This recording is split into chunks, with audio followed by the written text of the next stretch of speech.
sleep and lack thereof is a major issue for our mental and physical wellness. When we don't get enough sleep, it's hard to show up with our best selves, to not be irritable, sad, angry, brain fogged. If sleep is elusive in your beautiful life, if you're getting in bed for enough hours but are waking feeling not really well rested, I'm here to share some of my favorite remedies to help get you counting the sheeps before you know it, all without scary pharmaceuticals with potentially dangerous side effects. You're listening to Feminist Wellness, the only podcast that combines functional medicine, life coaching, and feminism to teach smart women how to reclaim their power and restore their health.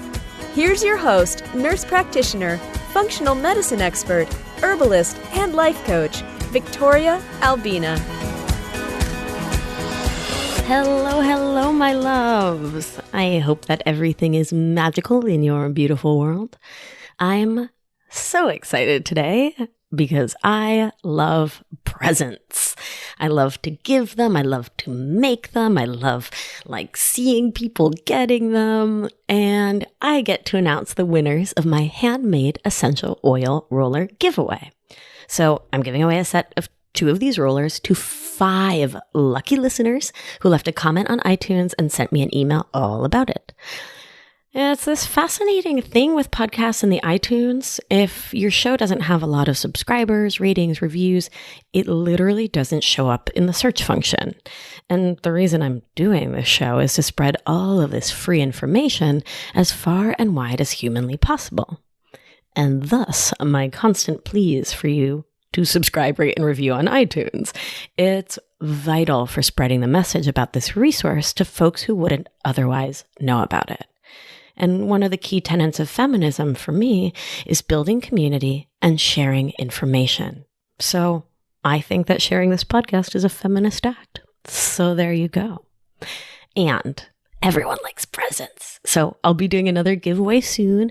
So do make sure that you're signed up for my mailing list, and I'll put a link in the show notes, and that you follow me on the Instas and the Book of Face. It's the same little name thingy handle. I think that's what the kids call it, at both, which is at Victoria Albina Wellness. So you'll be the first to know all of the things.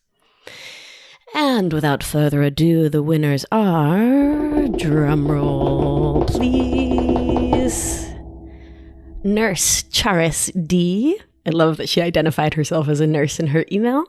Karen Z, Cara V, or maybe it's Kara. Either way, sorry.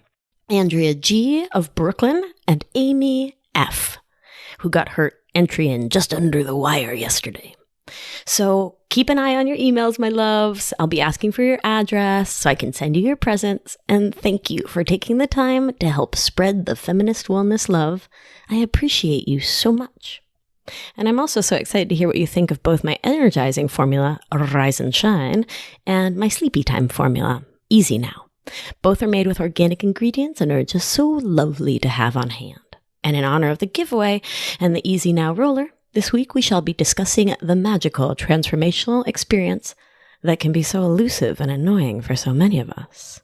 And that, my loves, is sleep. Nearly 60 million Americans are affected by sleep disorders every year. Sleep problems run the gamut from taking too long to fall asleep, called sleep latency, waking up too early, having restless or lousy quality sleep, waking up too much overnight or too early in the morning. As a nation, we are sleeping far less than we used to, and studies show that at a minimum, we should be getting an average of 7.5 hours of sleep each night, while the average American is now getting 6 to 6.5 hours a night. Getting the appropriate amount of sleep allows our bodies the proper time to detoxify from the day, allows our brains to go through every sleep cycle necessary for stress recovery, and to take some time in the REM or rapid eye movement phase of sleep, which is when our brains are activated for memory and learning. In my clinic, I talk to folks on the daily who are fatigued, brain foggy, not recovering from life like they would like to. People who are not sleeping well enough through the night. Folks who are friggin' exhausted. And when they go to their primary care provider, they're given the option of pills or more pills? And rarely, in my experience, are folks really told the dangers and limitations of these drug options. Pharmaceutical companies are raking in over $2.7 billion US every year on sleep medication, with some pretty intense known harms that are at best a half-assed treatment. That is, they often don't even work, or they may work for a short time, but they mess up your natural sleep cycle, your sleep architecture. By using these drugs, you're not only masking your problem, you're unable to get to the root cause of why you can't or aren't sleeping enough. And coming off of these drugs, or when they stop working on their own, can leave you with more problematic sleep than you had before you started them. Sedative drugs like the benzodiazepines, Xanax, Valium, and the like, and the hypnotic drugs like Ambien are associated with what we nerds like to call increased all-cause mortality. That is, a shortening of your lifespan, even when someone is prescribed only 18 of these pills per year. And benzos, Xanax, Klonopin, etc., are incredibly addictive, wildly hard to get off of, and are associated with a significant increase in dementia. Sorry to be the bearer of this bad news, but the pharmaceutical options for sleep management are just not great. Meanwhile, having a consistent sleep schedule isn't just vital for physical health, but for mental and emotional health as well, because science. The side effects of not getting enough sleep or having interrupted sleep or not getting into those deeper levels of sleep include the sort of obvious fatigue, right? You don't sleep, you're tired. Anxiety, right? When you're tired, you get more anxious.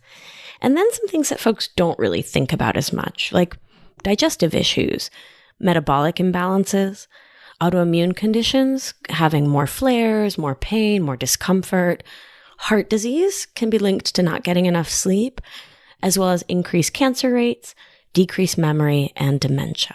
The top contributors to less than delightful sleep, based in both studies and what I see in clinic, what follows are the top contributors to lousy sleep. And yes, this will all be written out for you in a beautiful handout. So the first is what I call lifestyle factors, because you can lump a bunch of stuff in there. And that includes blue light exposure, which we're going to get into detail about. Stress and anxiety, melatonin dysregulation and circadian dysregulation, environmental issues, waking to use the bathroom, which can be hormone related due to IBS, or can have a structural or other etiology, blood sugar fluctuations, generally a drop in blood sugar overnight, cortisol imbalances, food sensitivities, and leaky gut, because that's got to be in every episode, sleep apnea, inflammation and pain, neurotransmitter and hormone imbalances, nutrient imbalances, including B vitamins, choline, and iron. So to address all of these issues, I'd need about a month and a half to talk through each of those, probably without actually stopping or sleeping, just talking continuously. I think a month and a half might scratch the surface. So today, I'm going to not do that to you or Pavel, my amazing podcast producer. I'm going to start with addressing those issues I see most often in clinic and really the ones that are most actionable for the average bear. The first step is the most important.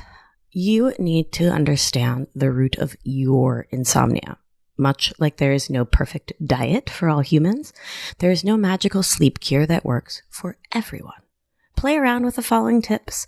Figure out what works for you, knowing it may not just be one thing that you need to shift or change. There may be several, and that's okay. So let's get started with blue light exposure. And I start there because it's the newest threat to our sleep as modern mammals. So there is a blue light sensor in our brain called melanopsin, which absorbs the blue light in the world through our eyes and uses the presence or absence of that blue light to adjust and set our internal clocks, our circadian rhythm, by telling the pineal gland, also in our brain, to put out melatonin when there is no blue light and to halt melatonin when there is blue light. So let's think back to our prehistoric ancestors. Their lives were distinctly lacking in iPhones, tablets, big screen TVs. They got blue light from the sun during the day, and they were outside most of the day, what with all the hunting and the gathering. And at night, they got little to no blue light because candles and firelight are lousy sources of blue light. So that is, when the lions were awake and on the prowl, the humans were awake with spear in hand. When the sun and the lions went to sleep, so too did the humans. They had to rest up for tomorrow's possible wild animal attack. It makes so much sense. In 2019, our brains are trying to do this whole blue light, no melatonin, no blue light, yes melatonin thing, but our poor sweet little melanopsis sensors get jacked because we have bright lights indoors, either from lamps or machines with screens, and our pineal gland, that little lovely that puts out melatonin, is not getting the right signals. So it would follow that blue light at night is bad for you, and getting daylight during the day is super important. Sunlight is, after all, my favorite antidepressant, in addition to being my favorite sleep aid. But the problem is most of us are stuck inside offices all day and expose our eyes and brain to blue screens far into the night. Daylight truly is the best way to synchronize our internal clock to the outside world, to get the best sleep and to have the best daytime energy possible. We also know that when our circadian rhythms are off, our adrenal glands and cortisol management can suffer, our sex hormones can suffer, our thyroid can get out of whack, and there's mounting evidence that we can be at increased risk for certain types of cancers. That is to say, it's important for our bodies to sleep during the night when it's dark out and be awake and in the sun when the sun is out. The key is to get at least 30 minutes of daytime sun exposure. When possible, take your lunch break outside, walk a little more outside, either to or from work, or do whatever you need to get that face of yours into the sunshine. I'm writing this very podcast on my roof deck right now, and I work out here on the roof in the dead of winter in New York City in January, because getting sunlight is that important to me. At night, do your best to avoid brighter blue light for 2 to 3 hours before going to bed to get optimal levels of that magical sleep hormone, melatonin, which will help you fall asleep and stay asleep. I know you can get it in a pill, and that's great. I love melatonin in a pill for grown-ups, not for children's. But when we can get an endogenous or made by our body hormone, it's always going to be the better option. And getting a good circadian rhythm, again, is not just about getting appropriate melatonin. It's about keeping your body in line with the earth, the moon, the stars. And it's super duper important for your health overall. Okay. So here's the thing. I really want you to try to not get blue light for 2 to 3 hours before you go to sleep. And I know that sounds ridiculous. I mean, I live here too, you guys. I have an iPhone and a TV and a computer and all of the things. So we do harm reduction, right? We get those gizmos and apps you put on the machines that block the blue light. I wear those super dorktastic blue blocker glasses on the market. They're called Swannies. Actually, there's dozens of them, but I've tried them all, and I like Swannies the best. And I'm obsessed with them because they really, really help. So I do all the harm reduction stuff, right? I try to block blue light every time I can. But I know it's not enough. We really need to not be looking at these blue screens, not just the blue, but the moving images. It's all very neuroexcitatory. And that's frankly the last thing I want in the evening or nighttime. So start small. Little steps add up. Start with 30 minutes of no screen before bed. And see after a week or 2 or 3 how much better you may feel. In addition to cutting the blue screens off at night, make your bedroom as dark as you can. Block out that blue light, wear an eye mask. If it's loud where you live, wear earplugs, and keep your bedroom nice and cool. Studies on the Maasai, the hunter-gatherer people of modern-day Kenya and Tanzania, who have amazing health overall, found that the biggest determinant of sleep induction for them is actually the shift in body temperature from daytime hot under the sun to evening cool and nighttime cold. So I keep my bedroom between 60 and 67 degrees Fahrenheit because it's that drop in temperature that tells your body it's sleepy time. A great trick to spark that body temperature drop is a nice warm shower or bath, which makes sense. You're hot under the water, you get out, your body temperature drops. And while we're discussing sleep environment, I think it bears saying that insomnia, lousy sleep, and interrupted sleep can be an even bigger burden for parents of human babies or fur babies, and especially single parents who don't get to tag someone else in at 3 a.m.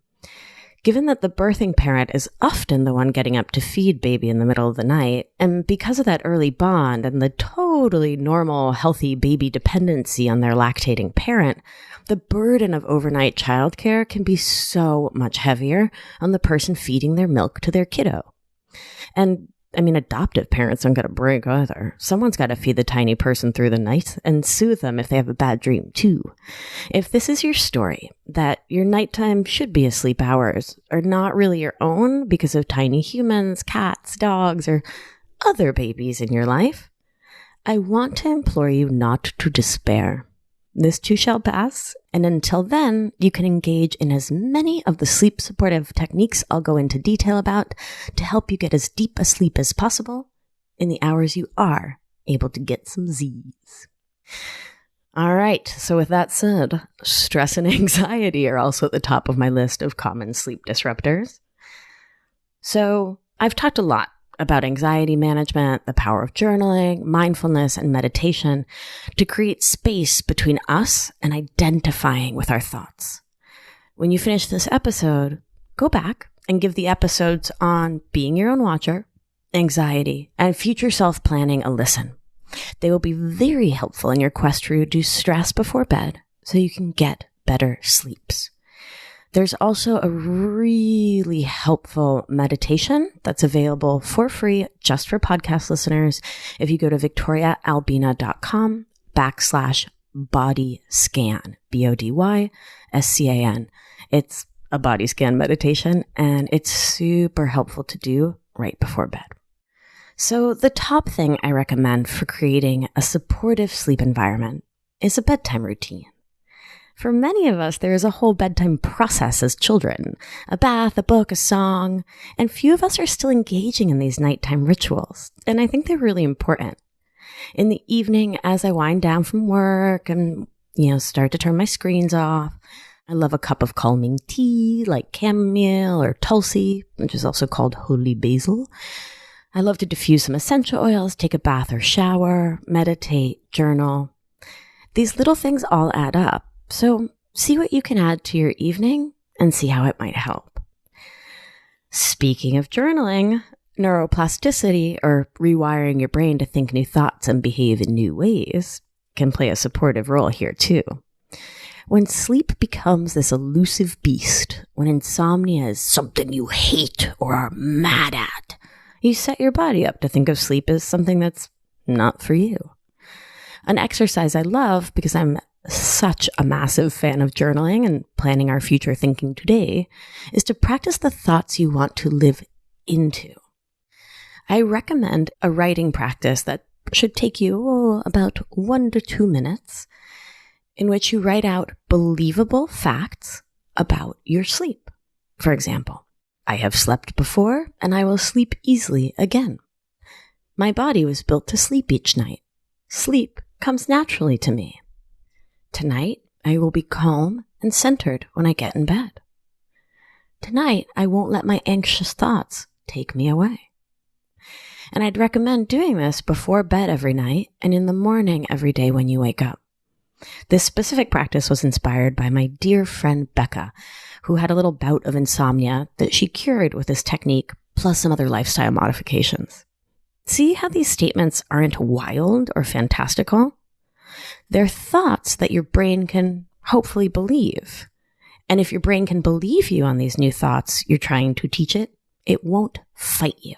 And that's really important because we don't lie to our brains in this family. Give this little practice a try. It really will take like 1 to 2 minutes before bed and in the morning, and it's worth giving a shot. So, the final environmental lifestyle note is about food and beverages. And that big sigh was because I'm about to dive into something super unpopular. I recommend anyone with sleep issues do a proper 30-day elimination diet to see if there's anything you're reacting to. If you haven't listened to the episode on intuitive eating yet, when this is done, go ahead and listen to that one as well. I really recommend that you spend some time getting in touch with yourself and your intuition. Give it a week, 2, 3, till you feel pretty good about knowing your body's own reactions to food, and then step into an elimination diet for 30 days. I'm going to be focusing today on the 3 things people groan the most about when we talk elimination diet, and that's caffeine, alcohol, and sugar. So caffeine. Sorry, my loves. It would be unethical for me to do an episode about sleep and not talk about caffeine. So, did you know that caffeine has a half-life of 5 to 7 hours? That is, if you drink coffee, tea, a Coke at 2 p.m., it's as though you drank half a coffee, tea, or Coke at 8 p.m. Would you drink a coffee at 8 p.m.? And P.S., I know there's some of you who are like, yeah, I drink coffee and then go right to bed. You, my loves, have a very special genetic code that most of us do not have. You can just like fast forward about 30 seconds until we're done with caffeine. For the rest of us, drinking half a coffee at 8 p.m. is like a super recipe for being up and wired all night. And the thing is, drinking that coffee at 2 p.m. is the same thing. So at the very least, please don't have caffeine after about noon or even 11 a.m. Just give that a try and see if your sleep is a little better. And I want to be clear, I'm South American. I love my coffee. I love yerba mate. That's how we say it, the drink of my people. Yerba mate is how you may have heard it. And there's tons of studies showing that coffee is great for brains, that it increases metabolism in helpful ways. And this is all true for bodies that tolerate coffee and caffeine.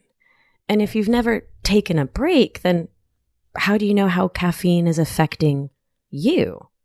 And even if you're sleeping just fine, maybe you could be sleeping even better. And if it's the ritual that you love, consider decaf or herbal tea or something like Dandy Blend, which just has like the best name and is a blend of dandelion and some other herbs. That's like, I mean, come on, nothing is coffee. Like, let's not BS ourselves. I miss the taste of coffee, but I do not for a millisecond miss the way it makes me feel. So sometimes I'll drink decaf. Sometimes it's too much caffeine for me. Or I'll make some really yummy and like complicated loose herbal tea because I love the ritual. I love the ritual of drinking yerba mate from a mate. The gourd or cup you drink mate from is called a mate. And so I drink other herbs from a mate with a bombicha. That's the little straw. Because I'm a creature that loves ritual. And that satisfies that part of me while keeping me off the caffeine. Next up is alcohol. Man, folks love their alcohol. So while alcohol might make it feel easier to fall asleep, boy, oh boy, does it mess with your sleep architecture, which means it can make your sleep restless or agitated, especially after your liver turns on to do its thing in the second half of the night. And finally, sugar. Sugar is not only inflammatory, it's taxing on your liver and can mess with your sleep, especially if you have sugar or other quick carbohydrates close to bedtime. Just like our brain goes to sleep, our pancreas also goes to sleep at night. 2 to 3 hours before we go to bed, as our melatonin levels begin to rise with the falling darkness, pancreatic function is slowed, and so your pancreas doesn't make as much insulin. That is, if you're eating close to bedtime, you're likely to have a glucose or blood sugar spike. And a blood sugar drop while you're sleeping can lead to restless or fitful sleep, or can even wake you in the night if your brain panics about your plummeting blood sugar levels. Meanwhile, our digestion also goes to sleep, and we don't break down food or absorb food at night as well as during the day. This means that eating late at night can be stressful for your organs, as they don't get time to repair and recover properly overnight. This is one of the reasons why I love caloric timing, also called intermittent fasting, or doing our best not to eat for the 2 to 3 hours before bedtime. It's amazing for our metabolismo and for getting good sleeps. And this said, one thing that can be helpful for folks who chronically wake at 3 to 4 a.m. or with low blood sugar is having a little fat before bed. I recommend 1/2 to 1 tablespoon of organic, good quality coconut or olive oil before bed. And I just eat it right off the spoon.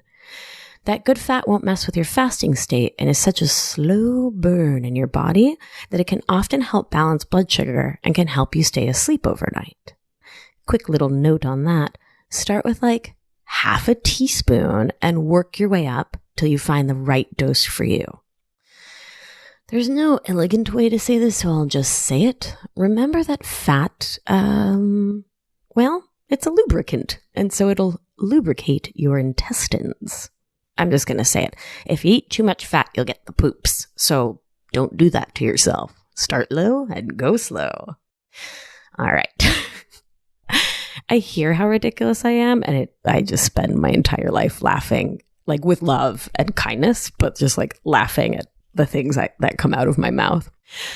Oh, being my own watcher. All right. So my best advice, if you would like to sleep better, is to take a loving step away from caffeine, alcohol, and processed sugars for 30 days to see what your body feels like. You can do them all at once and then add them back in slowly, or you can take each away on its own. It doesn't matter. What matters is that you get in touch with how these substances make you feel. Keep a journal.